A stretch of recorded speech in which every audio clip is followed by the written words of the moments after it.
अस्सलाम वालेकुम वरहमतुल्लाहि वबरकातुहू औज़ु बिल्लाहि मिनश शैतानिर रजीम बिस्मिल्लाहिर रहमानिर रहीम శాపగ్రస్తుడైన సైతాన్ బారి నుంచి సృష్టికర్త అయిన అల్లాహ్ యొక్క రక్షణని అల్లాహ్ యొక్క సహాయాన్ని రక్షణ వేడుకుంటూ ఉన్నాను ఆమీన్. అల్లాహ్ ప్రవక్త ముహమ్మద్ సల్లల్లాహు అలైహి వసల్లం శాంతి సేకలు కురిపించండి వల్ల ఆమీన్. అంతిమ దైవ ప్రవక్త ముహమ్మద్ సల్లల్లాహు అలైహి వసల్లం గారు ఒక విషయం చెప్పారు అని హజరత్ ఇబ్నే మసూద్ రజియల్లాహు గారు చెప్పినటువంటి విషయం ఏమిటి అంటే, ప్రళయ దినం, తీర్పు దినం, జడ్జిమెంట్ డే అనేది ఖచ్చితంగా ఉంది. మానవులు మంచి చెడు పాపపుణ్యాలు హరామహలాల జీవితాన్ని బట్టి స్వర్గమా లేదా నరకానికి వెళ్ళటం జరుగుతుంది దేవుని నిర్ణయం ప్రకారం ప్రళయ దినం రోజు అని, మరియు ఆ నరకాన్ని ప్రళయ దినం రోజు దైవదూతలు లాక్కు రావడం జరుగుతుంది. ఆ నరకానికి 70,000 కళ్యాలు ఉంటాయని, మరి ప్రతి కళ్యాణానికి ఇంకొక 70,000 దైవదూతలు, ఒక్కొక్క కళ్యాణాన్ని మళ్ళీ 70,000 దైవదూతలు లాగుకుంటూ వస్తారు అని, ఇలాంటి ఒక విషయాన్ని, దీనిని గైబే ఇల్మ్ అని చెప్పడం జరుగుతుంది.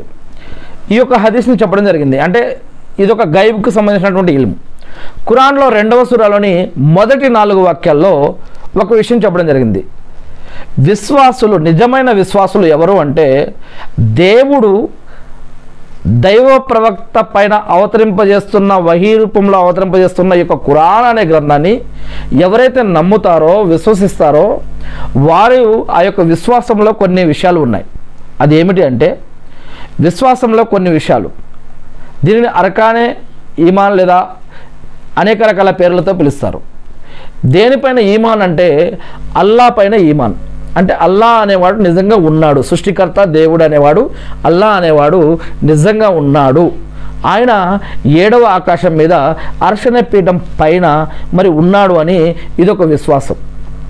ఇక అల్లా వెలుతురుని తయారు చేసి వెలుతురు నుంచి దైవదూతలు సృష్టించాడు అని, మరియు ఆయన అగ్నిని తయారు చేసి అగ్ని నుంచి జిన్నులని చేశాడు అని, మట్టిని తయారు చేసి మట్టి నుంచి మానవుల్ని తయారు చేశాడు అని, ఇలానే అల్లాహ్ సుబ్హానహు వ తఆలా అల్లా ఉన్నాడు, అల్లా యొక్క దైవదూతలు ఉన్నారు. అల్లా అనేక కాలాలలో, అనేక యుగాలలో, అనేక చరిత్రలలో వారి వారి జాతుల్లో నుంచే, భాషల్లో నుంచే అనేక మంది మానవులని ప్రవక్తలుగా ఎన్నుకున్నాడు. ఎందుకు అంటే, అక్కడున్న ప్రజలు ఏం తినాలి, ఏం తినకూడదు, ఎలా బతకాలి, ఎలా బతకూడదు, మంచి అంటే ఏంది, చెడు, పాపం, పుణ్యం, హరాం, హలాల్ జీవితం అంటే ఏమిటి, ఎలా జీవిస్తే స్వర్గానికి వెళ్తారు, ఎలా జీవిస్తే నరకానికి వెళ్తారు, మరియు వాళ్ళకి జీవన పద్ధతులు, ఆరాధన పద్ధతులు, మరియు జరిగినవి, జరుగుతున్నవి, జరగాల్సినవి అనేక రకాల జ్ఞానము, విషయాలు వారికి